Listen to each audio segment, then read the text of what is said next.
Nous allons parler d'économie contributive. C'est un terme qui a été créé il y a plus de 10 ans dans un tout petit think tank qui s'appelait les Nains de Jardin et qui était très centré sur les problèmes d'environnement.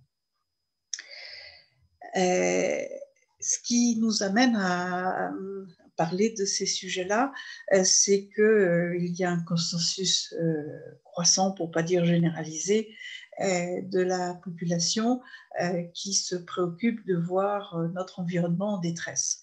Hein, pas seulement notre environnement extérieur, mais également notre environnement en termes de vivre ensemble, de géopolitique. Et donc, la période est très propice aux réflexions assez approfondies. Et effectivement, nous sommes en train de comprendre que si l'homme marche sur la Terre, en réalité, il vit dans un système de vie qui s'appelle Gaïa. Et ce système de vie, il a un règlement intérieur et que si l'homme ne le respecte pas, eh bien, la vie continuera sans lui.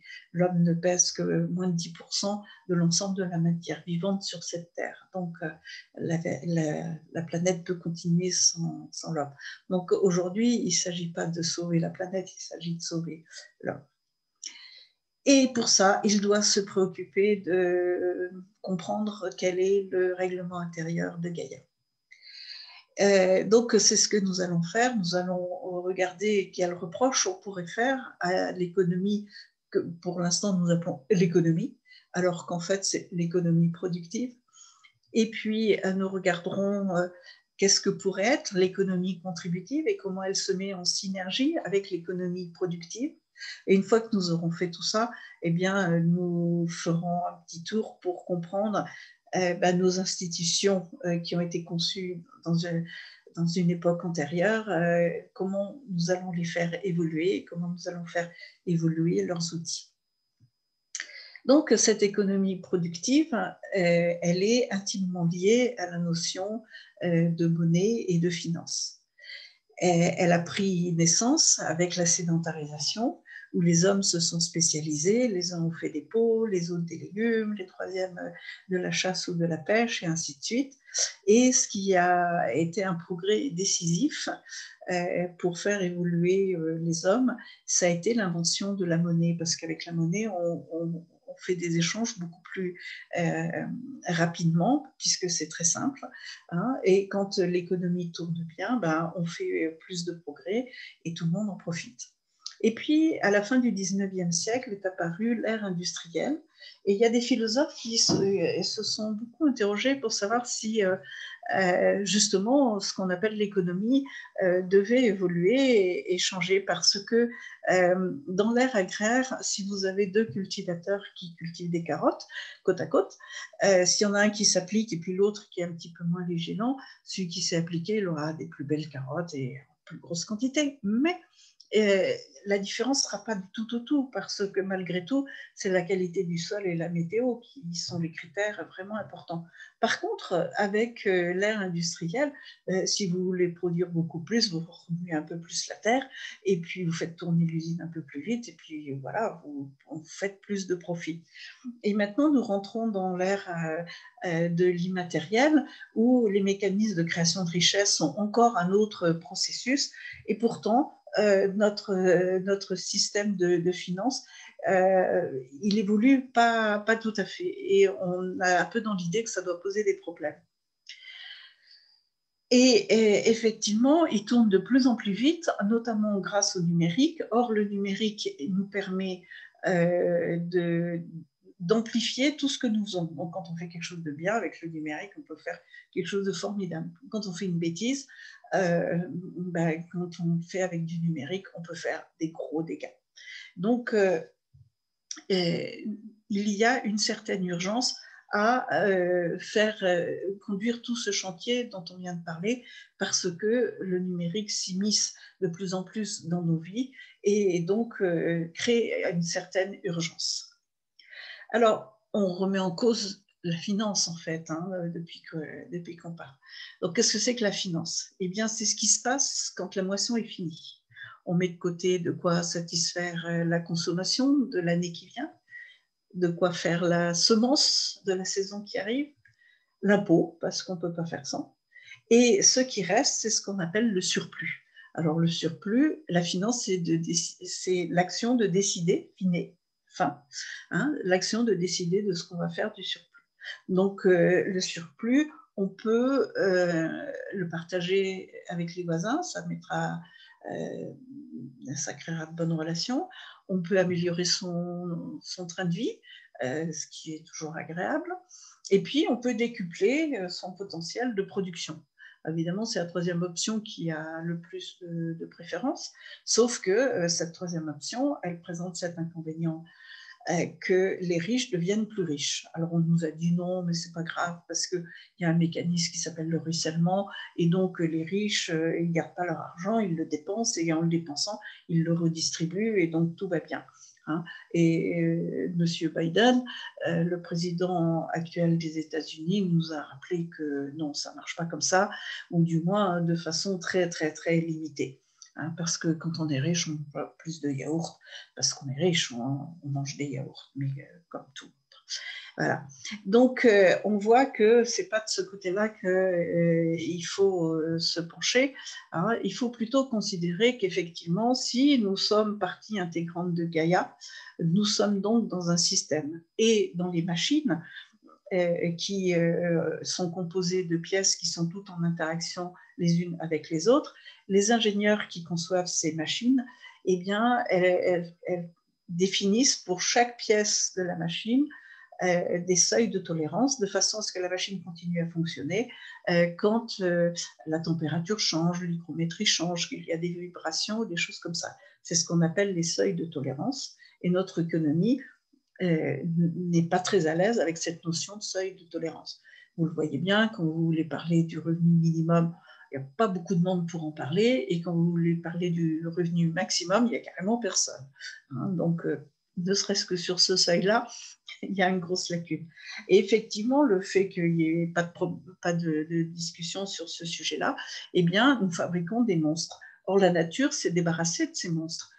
Elle s'est débarrassée soit parce qu'ils sont partis tout seuls, puisqu'à force de grossir, ils se sont mis à vouloir consommer plus que ce que l'environnement pouvait produire, et donc ils se sont affamés, et c'est comme ça que les dinosaures sont devenus des oiseaux, mais certains dinosaures.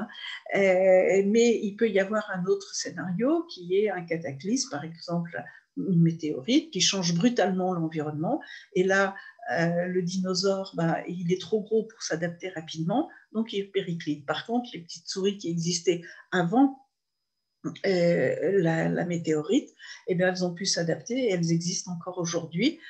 Et leur aventure est assez inspirante, puisqu'elles sont composées d'individus petits qui peuvent s'adapter et d'une organisation très souple qui peut elle-même s'adapter. Et donc aujourd'hui, elles existent encore. Là, pour l'instant, notre souci, c'est de gérer la tension qui existe entre ceux qui détiennent des planches à billets et ceux qui détiennent des usines du monde. Et donc, en Europe, on s'est penché sur la question et on a opté pour une solution qui s'appelle l'économie circulaire. L'économie circulaire, c'est la promesse de produire la juste quantité au bon moment, pour les bonnes cibles et au bon endroit, en étant aussi économe que possible en énergie, en ressources extractives, en ressources humaines. Et ça, on sait le faire dès à présent, avec des robots et des big data. Et donc, avec ces équipements, on est en train de reconstruire notre tissu entrepreneurial en étant plus compétitif, c'est-à-dire plus créatif et plus réactif et plus économique, en fait, que les pays à bas coût. Et ça, sans diminuer la qualité, bien au contraire, souvent en l'augmentant. Donc, que faire de mieux, sauf que l'économie circulaire, donc c'est un tissu entrepreneurial qui est architecturé de façon radicalement différente par rapport à ce qu'on connaît aujourd'hui, et au contraire, il est construit autour d'entreprises à taille humaine qui sont en interaction les unes avec les autres, avec une notion qui s'appelle la notion d'entreprise à mission, hein, mais pour le moment, nous n'avons pas les institutions qui permettent de gérer ce tissu parce que ce tissu est assez complexe à faire fonctionner puisque par essence, il évolue toujours et même s'il n'évolue pas, il faudrait le stimuler pour qu'il évolue toujours. Donc pour l'instant, on n'a pas ces institutions et honnêtement, ça va être assez compliqué à faire. Donc on peut imaginer qu'on peut prendre le temps de faire ça bien. Par contre, la recomposition du tissu entrepreneurial avec les robots qu'on vient d'évoquer, ça c'est en route et on ne va pas s'arrêter.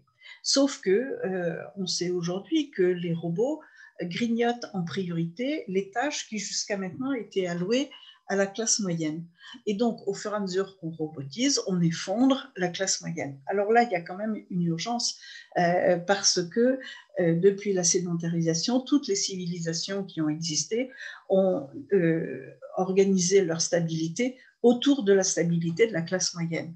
Et effectivement, nous, aujourd'hui, ce que l'on constate, c'est que la notion de métier disparaît au profit d'une notion de mission ou de job, appelez-les comme vous voulez, mais du coup, les carrières sont complètement en discontinuité, c'est-à-dire qu'on a une mission ici, une mission là, une mission là-bas, on a des intermissions, et puis on voit la quantité de missions se restreindre progressivement, et ce qui est logique, hein, et du coup, qui en font les frais, eh ben, ce sont les seniors que l'on estime plus assez réactifs, les juniors que l'on estime pas assez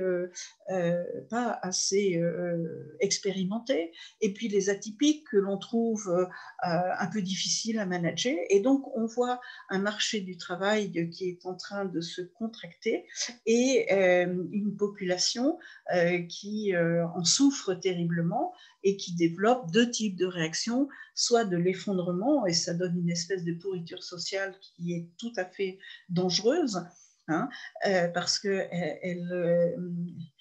laisse s'évanouir un patrimoine humain extrêmement intéressant, ou bien alors carrément la violence, et là, c'est aussi très, très préoccupant. Et il y a une loi en économie qui dit que quand un besoin a été satisfait, normalement, l'économie d'elle-même se met à se tourner vers des satisfactions de besoins d'un niveau supérieur. Sauf que là, on bute sur un problème, c'est que à l'issue de cette époque que nous terminons, on peut dire grosso modo que l'ensemble des besoins primaires des individus sont grosso modo satisfaits, même s'il y a encore beaucoup de progrès à faire, hein. On a plein de choses à inventer dans le domaine de la médecine, de l'éducation, de l'alimentation, etc. Mais ce ne sont que des progrès, ce n'est pas magistral. Par contre, on commence à se tourner effectivement vers des besoins d'un niveau supérieur, sauf que ces besoins d'un niveau supérieur, ils ne concernent plus les individus, mais les communautés en tant que telles. Hein. Et donc, les besoins qui apparaissent, ce sont des besoins qui concernent le développement du bien commun. Et là, on a un problème. Parce qu'on voit apparaître deux formes d'économie, l'économie contributive et l'économie productive. L'économie productive, c'est celle qui permet donc, on l'a vu, hein, de faire des carottes, des chaussures, des billets d'avion. Hein, et si je reste sur mon exemple de carotte, eh bien, la carotte que je vous ai vendue, si vous ne la consommez pas, elle va se déprécier. Hein, et puis au bout de 3 semaines, quand je vais venir vous la réclamer, elle n'aura plus du tout la valeur qu'elle avait au départ, surtout si vous l'avez mangée.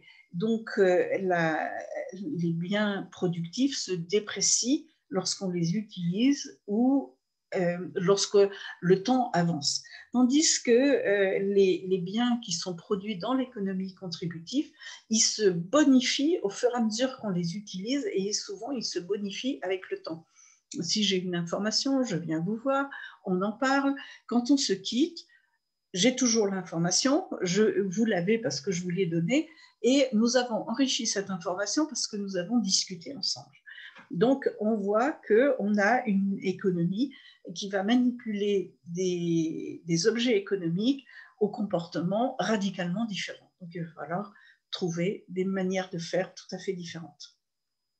Alors, cette économie contributive, on commence à voir à peu près à quoi elle ressemble, hein, et elle s'intéresse au savoir et au talent, à l'innovation et au progrès, à la démocratie et à l'ère du numérique.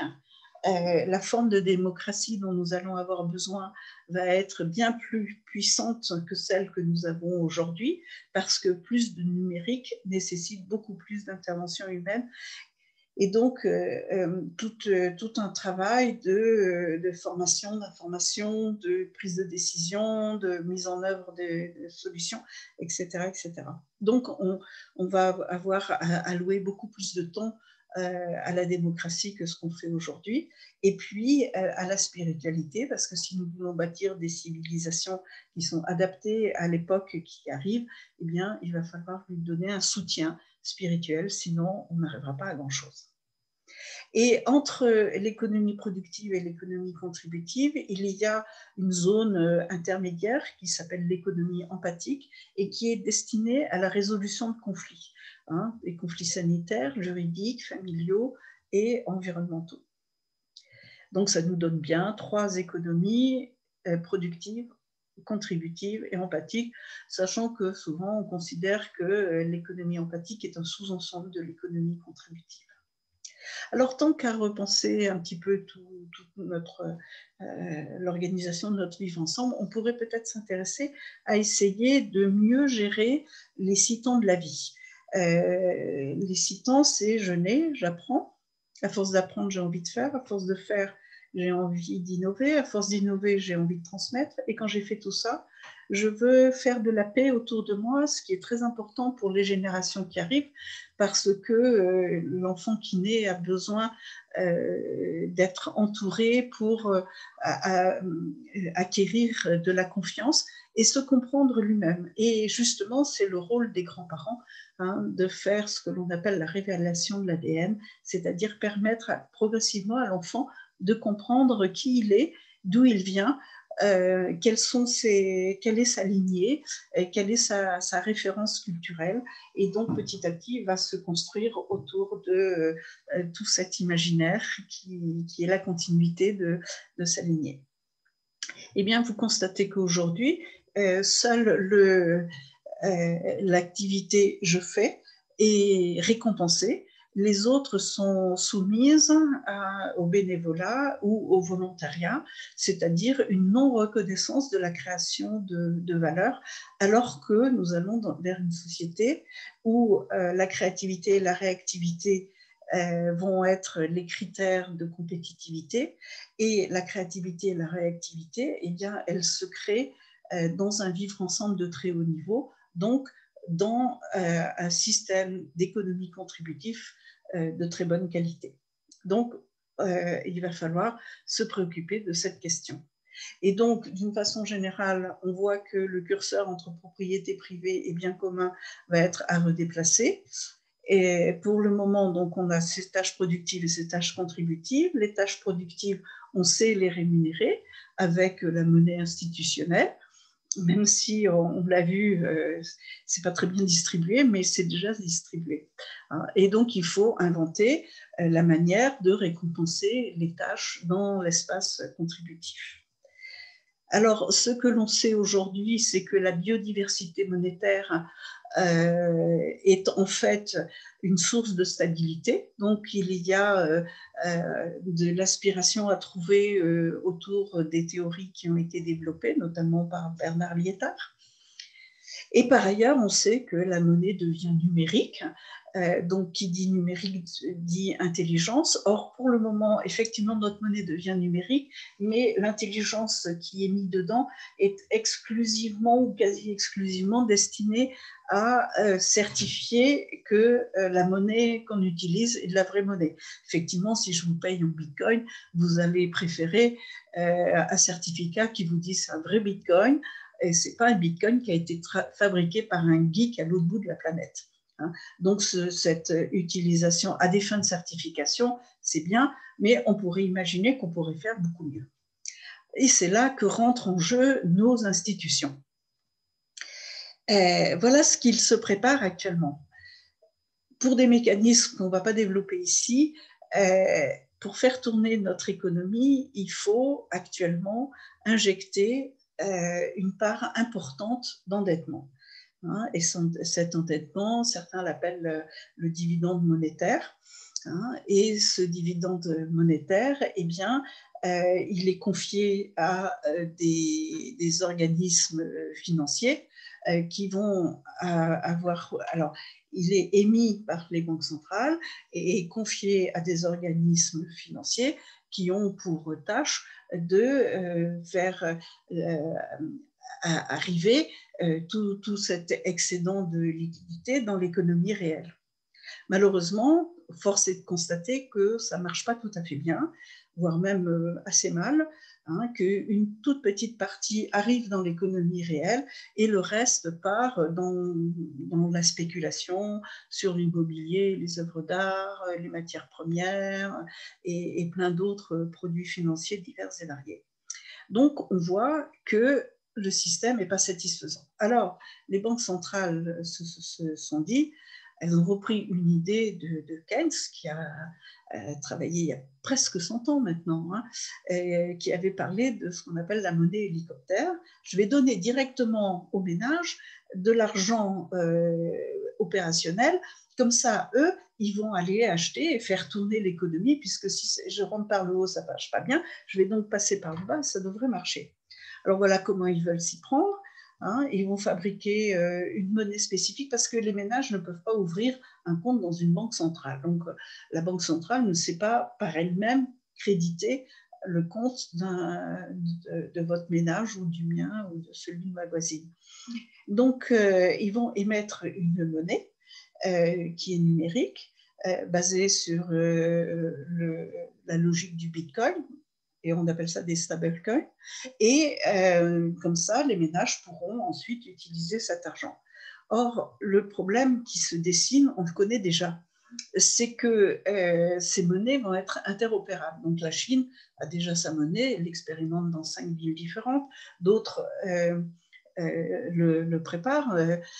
Facebook prépare son Libra qui est en train de changer de nom et d'être un petit peu reconfiguré. Il semblerait qu'il va s'appeler le Diem. L'Europe travaille sur un e-euro. Mais comme ces monnaies sont interopérables, eh bien, ce qui va se passer, c'est que nous allons avoir une guerre des monnaies. Hein, et que les utilisateurs ne vont pas trop se prendre la tête et ils vont préférer les monnaies les plus faciles à utiliser, les plus conviviales. Et donc, ça va être une guerre de l'ergonomie et bien plus en arrière-plan, puisque celui qui aura la monnaie qui circulera le plus vite, évidemment, aura une économie plus dynamique que celui qui a une monnaie qui circule un peu péniblement. Mais donc déjà, ce n'est pas très rassurant. Mais il y a un autre aspect de cette question, c'est que cette monnaie qui est distribuée, eh bien, elle ne résout pas du tout le problème de tous ces gens qui sont des exclus gravement ou modestement du monde du travail. Hein, et donc, tous ces gens qui vivent mal, et côtoie une certaine forme de misère et une certaine forme de colère. Donc, cette solution n'est pas satisfaisante. Une autre approche consisterait à distribuer non pas des stablecoins interopérables à travers le reste de la planète, et on laisse les monnaies institutionnelles faire leur job, puisque un pays, il échange avec l'extérieur, pas ses biens et ses services, pas le développement de ses espaces culturels ou de sa démocratie. Il l'échange des biens productifs. Hein. Voilà. Donc, cette économie, qui est une économie qui nous regarde, qui est entre nous, eh bien, il faut au contraire la distribuer sous forme de monnaie contributive et de monnaie locale. Et on va la distribuer en tenant compte de la capacité de contribution dans l'espace contributif de chaque individu. Hein, et en faisant cela, on donne une marque de confiance à tous les individus en état de contribuer. On leur dit, on vous fait confiance, on pense que vous allez contribuer, mais également on imprime, on institutionnalise la volonté de créer des espaces où on peut contribuer. C'est-à-dire qu'aujourd'hui, vous vous pointez à la bibliothèque de votre quartier en disant « moi, je veux contribuer à développer le partage du savoir et je pense le faire dans une bibliothèque, c'est le bon endroit ». On va vous dire « oui, mais vous n'êtes pas une employée de bibliothèque ». Donc, on voit que nos institutions vont être amenées à évoluer considérablement à partir de ce postulat. Mais on va faire en sorte que cette monnaie contributive, elle est fondante. Alors, elle est fondante, ça veut dire qu'elle perd de la valeur au fil du temps, ce qui incite les gens à faire des dons avec cette monnaie. Or, ils font des dons sans trop d'angoisse, puisqu'ils sont à même de dire « dans 3 jours, si je n'ai pas donné cet argent que je ne vais pas utiliser, il va être perdu ». Et moi, je sais que de toute façon, dans 3 jours, je vais avoir je vais être à nouveau approvisionnée dans cette monnaie. Donc, je vais faire des dons. Et c'est avec ce mécanisme-là qu'on va pouvoir aider les activités contributives les plus intéressantes à un endroit donné ou grâce à des talents particuliers, etc. On va pouvoir les développer. Accessoirement, c'est sur ce modèle-là qu'ont été construites les cathédrales et bien avant que les Égyptiens avaient construit leurs pyramides. Alors, très concrètement, comment tout ceci fonctionne?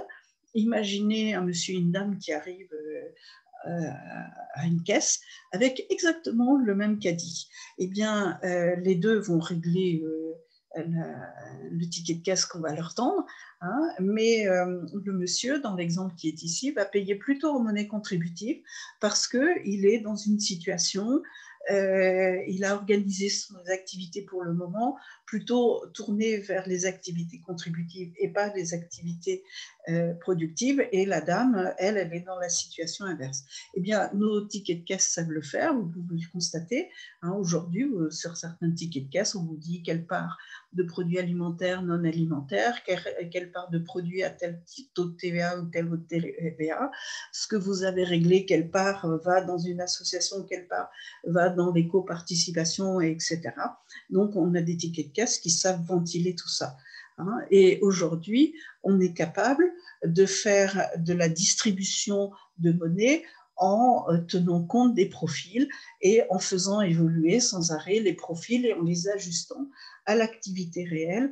Donc, on est capable de faire quelque chose de très intelligent.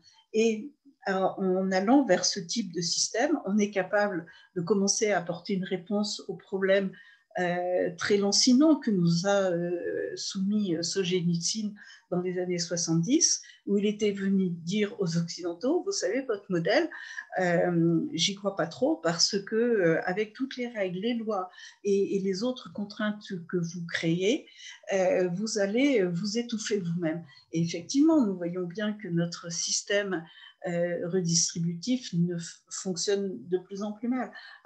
La fiscalité est devenue quelque chose d'excessivement compliqué et le système d'attribution des aides est devenu d'une complexité qu'on pourrait presque qualifier de surhumaine. Et donc, avec ces outils-là et une forme de démocratie appropriée, on devrait pouvoir arriver à résoudre ces problèmes. Je vous remercie.